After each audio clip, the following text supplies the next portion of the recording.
आपके साथ रिया। कटनी की रहने वाली और सिविल जज बनने का सपना देखने वाली अर्चना तिवारी 7 अगस्त को रहस्यमय तरीके से ट्रेन से गायब हो गई। 13 दिन तक पूरा प्रदेश उसकी तलाश करता रहा, लेकिन जब वो नेपाल बॉर्डर से बरामद हुई तो इस कहानी में निकला सबसे बड़ा ट्विस्ट, लव एंगल। जी हाँ, अर्चना की गुमशुदगी के पीछे छिपी थी एक प्रेम कहानी। आइए जानते हैं इस कहानी का पूरा सच। कटनी की 28 साल की अर्चना तिवारी इंदौर में रहकर सिविल जज बनने की तैयारी कर रही थी। एक होनहार लड़की जिसे देखकर हर कोई कहता था कि ये आगे चलकर बड़ा मुकाम हासिल करेगी। लेकिन 7 अगस्त की रात अचानक उसकी जिंदगी ने ऐसा मोड़ लिया जिसने पूरे मध्य प्रदेश को हिला कर रख दिया। रक्षाबंधन पर अपने घर जाने के लिए निकली अर्चना ने इंदौर से नर्मदा एक्सप्रेस पकड़ी। ट्रेन के B3 कोच की सीट नंबर पर उसका सामान रखा मिला, लेकिन अर्चना खुद वहां से गायब थी। सुबह जब ट्रेन कटनी पहुंची तो परिवार ने देखा कि पर्स, बैग और कपड़े सब कुछ वहीं हैं, पर अर्चना कहीं नहीं। बस यहीं से शुरू हुआ 13 दिन का सबसे रहस्यमय सफर। परिवार घबराया, पुलिस तक बात पहुंची और GRP ने केस दर्ज कर लिया। जांच आगे बढ़ी, CCTV फुटेज खंगाले गए। आखिरी लोकेशन इटारसी मिली। परिवार और पुलिस ने नर्मदा नदी से लेकर रेलवे ट्रैक तक तलाश की, लेकिन लड़की का कोई सुराग नहीं मिला। वहीं पूरा सिस्टम अर्चना को ढूंढता रहा, लेकिन असली कहानी कुछ और ही थी। दरअसल इंदौर में पढ़ाई के दौरान अर्चना की मुलाकात सुजालपुर के रहने वाले सारांश जैन से हुई थी। शुरू में ये जान पहचान केवल कानूनी सलाह और पढ़ाई तक सीमित रही, लेकिन धीरे धीरे दोस्ती प्यार में बदल गई और यहीं से शुरू हुआ वो लव एंगल जिसने पूरे केस की दिशा ही बदल दी। घर पर अर्चना पर शादी का दबाव बढ़ता जा रहा था। परिवार ने उसका रिश्ता एक पटवारी लड़के से तय कर दिया था, लेकिन अर्चना इस रिश्ते से खुश नहीं थी। वो पढ़ाई करना चाहती थी, अपनी मर्जी की जिंदगी जीना चाहती थी। परिवार के दबाव और अपने प्रेमी सारांश के बीच उलझकर अर्चना ने एक ऐसा कदम उठाने का फैसला किया जिसने सबको चौंका दिया। अर्चना और सारांश ने मिलकर एक ड्रामा प्लान किया। प्लान ये था कि अर्चना ट्रेन से गायब हो जाए ताकि सबको लगे कि उसका अपहरण हो गया है। उसने सोचा था कि GRP आमतौर पर मिसिंग केस को ज़्यादा गंभीरता से नहीं लेती। इसी सोच का फायदा उठाकर दोनों ने गुमशुदगी की कहानी बना डाली। 7 अगस्त को नर्मदा एक्सप्रेस से कटनी की तरफ निकली अर्चना इटारसी आउटर से ट्रेन से उतर गई। उसने जानबूझकर अपना सामान वहीं छोड़ दिया ताकि लगे कि वो अचानक गायब हो गई या किसी हादसे का शिकार हो गई। उसका मोबाइल भी जंगल में फेंक दिया गया ताकि पुलिस ट्रैक न कर सके। वहीं ट्रेन से उतरने के बाद अर्चना सीधे अपनी प्रेमी सारांश के कार में बैठ गई। दोनों ने तय किया था कि CCTV और टोल से बचकर निकलेंगे ताकि कहीं रिकॉर्ड न हो जाए। इसी वजह से उन्होंने शॉर्टकट रूट चुना। पहले सुजालपुर, फिर बुरहानपुर, हैदराबाद, जोधपुर, दिल्ली और आखिर में नेपाल तक का सफर तय किया। नेपाल पहुंचने के बाद अर्चना और सारांश ने खुद को सुरक्षित समझा, लेकिन मामला धीरे धीरे मीडिया में सुर्खियों में आने लगा। पूरे मध्य प्रदेश में ये सबसे चर्चित केस बन चुका था। इसी बीच सारांश नेपाल से वापस लौट आया, लेकिन अर्चना वहीं रुक गई। वहीं 19 अगस्त की सुबह अर्चना ने अचानक अपनी मां को फोन किया और कहा, मैं सुरक्षित हूं। लोकेशन नेपाल बॉर्डर के पास की मिली। इसके बाद GRP की टीम उत्तर प्रदेश के लखीमपुर खीरी पहुंची और नेपाल सीमा से अर्चना को बरामद कर भोपाल ले आई। वहीं पुलिस ने प्रेस कॉन्फ्रेंस कर इस पूरे मामले का खुलासा किया। GRP SP राहुल लोढ़ा ने साफ कहा कि अर्चना की गुमशुदगी कोई अपहरण या अपराध नहीं था, बल्कि ये उसकी खुद की बनाई हुई कहानी थी और इसके पीछे सबसे बड़ा कारण था लव एंगल और फैमिली प्रेशर। आप सब लोगों को जानकारी में है कि 7 और 8 के दरमियान रात्रि जो है इंदौर बिलासपुर ट्रेन के अंदर से एक अर्चना तिवारी नाम की युवती जो B3 AC कोच में थी, वहां से वो लापता हो गई।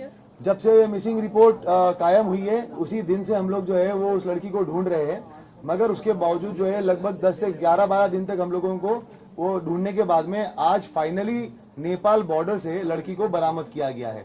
मामला कुछ इस प्रकार है कि अर्चना तिवारी नामक लड़की जो है ये कटनी की रहने वाली है।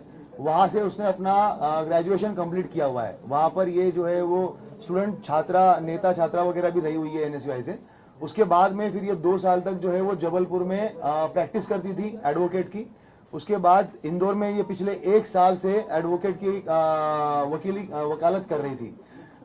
इसी दरमियान जो है इसके परिवार वालों की तरफ से लगातार इसको रिश्ते वगैरह आ रहे थे जिसमें इसको शादी नहीं करनी थी। लगभग 3 से 4-5 शादी के प्रपोजल आने के बाद में कुछ इश्यूज हुए, शादियां टूटी या उसको नहीं करना था, उसने ना बोल दिया। एक इंदौर में जो है इसकी दोस्ती हुई सारांश जोगचंद करके है, 26 साल का लड़का है, शुजालपुर का रहने वाला है। ये 1 जनवरी के आसपास में, मतलब 1 जनवरी 2025 के आसपास में उसकी जो है वो उसके साथ में मित्रता हुई है। और ट्रेन में ही, इसी सेम ट्रेन में जो है ये उस दिन जा रहे थे और आमने सामने जो है इनका रिजर्वेशन था, तो आमने सामने बैठे हुए थे। ये वकील थी, किसी चीज के बारे में बात कर रही थी। सारांश का भी कुछ जो है वो इश्यू चल रहा था घर पे, तो उस तरीके से उसने उससे बात करना शुरू किया। उसके बाद में बातें जो है वो और भी जो इसके लीगल इश्यूज थे, इसने अपना ड्रोन कंपनी का एक कुछ प्राइवेट लिमिटेड कंपनी बनाने के लिए ये प्रयास कर रहा था इंदौर में, तो उसके लीगल डॉक्यूमेंट को लेकर इन आपस में बातचीत होना शुरू हो गई और उसके बाद में फिर इनकी लगातार बातें शुरू हो गई। जब ये घटना दिनांक जो 7 तारीख है, उसके पहले इसके माता पिता ने और इसके बड़े ताऊ ने जो है वो एक तहसीलदार पटवारी के साथ में इसका रिश्ता फिक्स कर लिया था। उस टाइम पे परिवार के साथ में इसकी लंबी कहासुनी हुई है। उन्होंने कहा कि अब तुम अपनी पढ़ाई वढ़ाई सब छोड़ दो और तत्काल वापस आ जाओ, तुम शादी करके जो है वो तुम्हें जाना ही है। अब की बार जो है वो तुम मना नहीं करोगी और तुम्हारा जो पढ़ाई लिखाई, वो कोटिल एकेडमी में इंदौर में पढ़ाई लिखाई कर रही थी लड़की जो है वो, और साथ में वकालत कर रही थी, तो करियर खत्म करके अब तुम्हें सिर्फ जो है वो शादी करनी है। ये इस तरीके की बातें जब घर में चल रही थी तो उसका काफी बहसबाजी हुई है। लड़की का जो है वो पढ़ने का मूड था और साथ साथ में अभी ये वकालत और सिविल जज की तैयारी करने का मूड था। तो इसने अपने इस दोस्त को, जो सारांश इसका दोस्त था, तो इससे बात करी। 6 तारीख को ये हरदा में केस के सिलसिले में गई थी, हरदा के आसपास में। वहीं पे ढाबे पे बैठ के एक तेजिंदर करके है, तेजिंदर सिंह और सारांश और लड़की, इन तीनों की बैठ के बात हुई। वहां पे इन लोगों ने प्लान किया कि किस तरीके से जो है अगर हम लोग मतलब बेसिकली ये छोड़ के भाग जाना है। तब ये भी बात हुई थी कि भाग जाना है तो अभी भाग जाते हैं, तो इतना सब कुछ करने की जरूरत क्या है। मगर उस टाइम पे ये बात हुआ कि ऐसा नहीं, अगर ऐसे करेंगे तो वो पता चल जाएगा। ये जो इंदौर बिलासपुर ट्रेन जा रही है वहां पे हम बैठेंगे, चलती ट्रेन में से अगर चले जाएंगे तो बहुत सारी हो सकता है कि मिसिंग पर्सन रिपोर्ट कायम होगा। मिसिंग, क्योंकि वो खुद भी एडवोकेट थी, वो ये जानती थी कि भाई जीआरपी में मामला कायम होगा और वहां पर बहुत ज्यादा ये मिसिंग पर्सन वगैरह जो है वो ऐसे होते रहते हैं, तो हो सकता है कि वो मामला जो है वो ऐसे ही निकल जाए और उसके बाद में हम लोग जो है वो अपनी अलग आइडेंटिटी से अपनी अगली लाइफ स्टार्ट कर, मतलब मैं अपनी अगली लाइफ स्टार्ट कर लूंगी। इस तरीके से इन लोगों ने प्लान बनाया। तेजिंदर जो है ये एक गाड़ी चलाने वाला ड्राइवर था। ये इसके संपर्क में जो है वो पिछले लगभग 3-4 महीने से आया हुआ था। तेजिंदर जो है वो सारांश के थ्रू इसके संपर्क में आया था।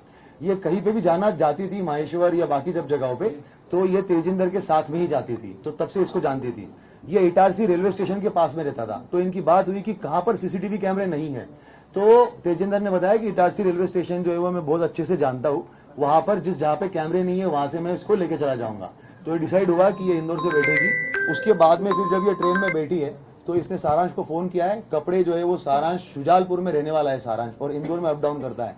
वहां से ये कपड़े खरीद के लेके आया उसके।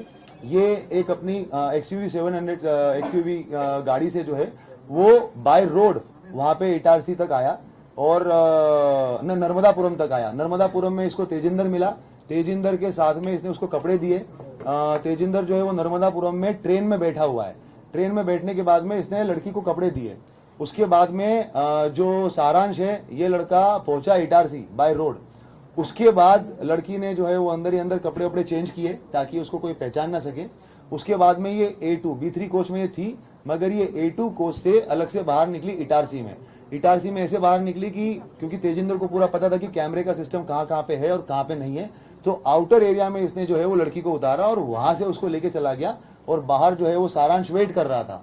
सारांश वेट कर रहा था तो वहां पर उसने जो है वो लड़की को लेके जाकर सारांश को दे दिया। लड़की ने अपने मोबाइल और घड़ी जो है वो तेजिंदर को दे दी और बता दिया कि भाई इसको जो है ये आपका बागतवा और मिडघाट वाला जो एरिया है उस तरफ कहीं तो फिकवा देना, ताकि ये बात हो जाएगी। तेजिंदर से उसने ये भी बात की थी कि हम लोग 3-4 लड़कों से एक रिपोर्ट लिखवा देंगे कि भाई कोई तो लड़की वड़की जो है वो यहाँ पे गिर गई है करके ऐसा, और ट्रेन में जब आगे गाड़ी वाड़ी रहेगी तो वहां पर हम लोग जो है वो कंप्लेंट करवा देंगे।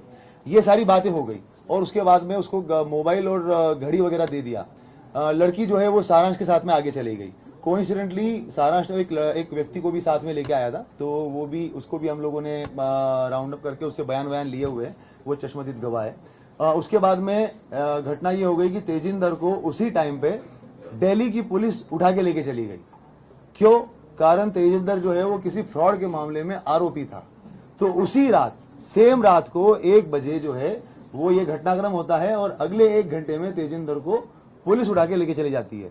अब जब ये पूरा मामला हमारे पास में आता है, लड़की जानबूझ के सामान पूरा के पूरा सीट पे छोड़ के गई ताकि हम लोग ये सोचे कि लड़की हो ना हो कहीं पे गिरी है, वो कहीं पे भागी नहीं है। अगर भागती तो पूरा सामान लेके जाती। ये पूरा सोच के प्लान करके जो है वो सामान वहीं पर रखा गया था। उसके बाद में जैसा कि उसने सोचा था, जब हमारे पास में मामला आया, सारा डिस्कशन हुआ, बात यही हुई कि भाई सामान जो है वो पूरा के पूरा छोड़ के चली गई है। छोड़ के गई इसका मतलब कहीं ना कहीं गिरी होगी। और मिडघाट और वो वाले एरिया का भी जानबूझ के वो मोबाइल जो है वो उसी एरिया में बंद हुआ था, तो हम लोगों ने वहां पर पूरा सर्चिंग ऑपरेशन भी चलाया, पूरे थानों में भी हम लोगों ने बात करी, वो सारी चीजें करी। मगर उसी टाइम पे एक चीज और, सारांश के साथ में जब बात हुई थी तो स्टार्टिंग में जब जनवरी में उसकी बातें हुई थी तो कॉल पे बात होती थी, मगर उसके बाद में व्हाट्सएप कॉल हुआ था। तो वो उस वजह से जो है उसके साथ में वो बातें जो है वो सीडीआर में डिटेक्ट नहीं हो पाई। हम लोगों ने आईपीडीआर निकालने के बाद में उसका नंबर जो जब वापस आया और पता चला कि ये इससे वापस ये बात हो रही थी और ये लड़का छूट गया है पूछताछ करने के लिए, उसके बाद टीम जो है वो उस तक पहुंची है। तेजिंदर को जब हम लोगों ने ये पता किया, तेजिंदर का नंबर मिला और जब हम लोगों ने उसके बारे में डिटेल पता किया तो हम लोग काफी श्योर हो गए थे कि तेजिंदर इस मामले में लिंक है। मगर जैसे ही हमें पता चला कि ये जो है वो चोरी के मामले में दिल्ली पुलिस उठा के लेके गई है, तो हमें फिर स्टार्टिंग में लगा कि हो सकता है कि ये किसी दूसरे मामले में होगा। और जब सारांश को उठाया गया और सारांश से जब पूछताछ हुई तो उसने बताया कि तेजिंदर, लड़की और इसने सबने मिलकर ये प्लान किया था। लड़की सारांश के साथ गई, शुजालपुर में गई है, वो गाड़ी की गाड़ी में ही रही, कहीं पे बाहर उतरी नहीं। इन लोगों ने इसका चीज का ध्यान रखा कि कहीं पे भी टोल नाका नहीं आना चाहिए, क्योंकि पुलिस जो है वो टोल नाके पे भी सीसीटीवी कैमरे देखती है और अगर गाड़ी के थ्रू आरएफआईडी से अगर पैसा कट जाता है तो उससे भी जो है वो डिटेक्ट हो सकता है। तो इन्होंने टोल नाका अवॉइड किया और ऐसे ऐसे रास्ते से गए जहां से टोल नाका नहीं हो।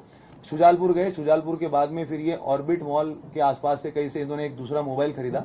और लड़की, जब तक मीडिया में इस चीज का काफी हाइप हो गया था तो जितना इनको एक्सपेक्टेशन था कि मामला एकदम सिंपल तरीके से निपट जाएगा, तो वो लगने लग गया कि अब तो ये नहीं होगा, तो इसको मध्य प्रदेश छोड़ के कहीं तो जाना पड़ेगा जहाँ पे अलग भाषा के लोग हैं। तो इन्होंने हैदराबाद चूज किया। उसके बाद ये बुरहानपुर गए, बुरहानपुर से इन लोगों ने जो है वो हैदराबाद की बस पकड़ी। हैदराबाद में जाने के बाद में ये 2 दिन 1 रात जो है वो हैदराबाद में रहे। फिर जब मामला और ज्यादा हाइप पकड़ने लग गया तो जो सारांश है, ये ड्रोन का जो एक नया स्टार्टअप इसने डाला हुआ है और इसका जो क्लाइंट बेस है वो नेपाल में भी कुछ है। तो इन लोगों की पहले वो बात हो चुकी थी, तो इनकी बात हुई कि अब इसको जो है वो भारत छोड़ के ही हम लोग जो नेपाल की तरफ चले जाएंगे। उसके बाद फिर इन्होंने बस पकड़ी, बस पकड़ के जोधपुर से दिल्ली, दिल्ली से उसके बाद में जो है ये कुछ दिन वो काठमांडू चली गई, लड़की काठमांडू चली गई, लड़का जो है वो वापस आ गया। और लड़के ने ये भी किया कि जो इसका मोबाइल था उसको जब मेन टाइम था उस टाइम पे उसने एरोप्लेन मोड पे करके पूरा के पूरा बंद कर लिया। बाकी टाइम में मोबाइल जो है वो अपना वहीं पे रखकर और दूसरी सिम इशू करवा के पिता के नाम पे उस मोबाइल को उसने पूरा टाइम चलाया, क्योंकि जब सारांश का नाम अगर आए तो मोबाइल जो है वो इंदौर में ही दिखे और उसके ऊपर कोई शक ना जाए। और पिता की अलग से, क्योंकि नई सिम थी, वो तो कुछ कहीं पे कुछ कनेक्शन था ही नहीं उस चीज का, तो वो सिम जो है वो उसने अपनी अलग से इस्तेमाल करी। काठमांडू छोड़ के ये वापस आ गया। उसके बाद में 3-4 दिन तक रहा, जब पुलिस ने इसको राउंड अप किया हम लोगों ने सारांश को, और उसके बाद में जब चीजें निकल के आई तो उसके थ्रू नया नंबर जो था उसका, उससे बात कर और उसको वहां से बॉर्डर तक बुलवाया गया और बॉर्डर पे लाखीमपुर खीरी पुलिस की मदद से हम लोगों ने जो है वो लड़की को बरामद किया। बरामद करके जो है वहां से दिल्ली, और दिल्ली से अभी सुबह सुबह फ्लाइट से यहाँ पे लेके आए। दरअसल अर्चना चाहती थी कि वो अपनी मर्जी से पढ़ाई करे और सारांश के साथ जीवन बिताए, लेकिन जब परिवार ने उस पर शादी का दबाव डाला तो उसने गुमशुदगी का ड्रामा रच डाला।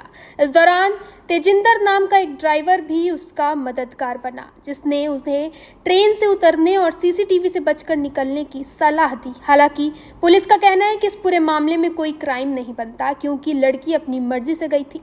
लेकिन सवाल यह है कि पढ़ाई और करियर के सपनों के बीच परिवार और समाज के दबाव में आकर क्या ये कदम सही था? क्या प्यार में भाग जाना एक स्थायी समाधान हो सकता है? फिलहाल अर्चना परिवार के पास लौट आई है, लेकिन उसकी कहानी आज समाज के सामने कई बड़े सवाल छोड़ती है। क्या परिवार को बेटियों पर शादी का दबाव डालना चाहिए? क्या प्यार और करियर के लिए भाग जाना सही रास्ता है? और सबसे अहम, जब पढ़ी लिखी लॉ की छात्रा इस तरह का प्लान बना सकती है, तो ये आने वाली पीढ़ी के लिए क्या मैसेज देता है? फिलहाल 13 दिनों की गुमशुदगी के बाद मिली अर्चना की ये लव स्टोरी भले ही हैप्पी एंडिंग पर खत्म हुई हो, लेकिन सवालों का सिलसिला अब भी जारी है। ऐसी तमाम खबरों से अपडेट रहने के लिए देखते रहिए निशानेबाज।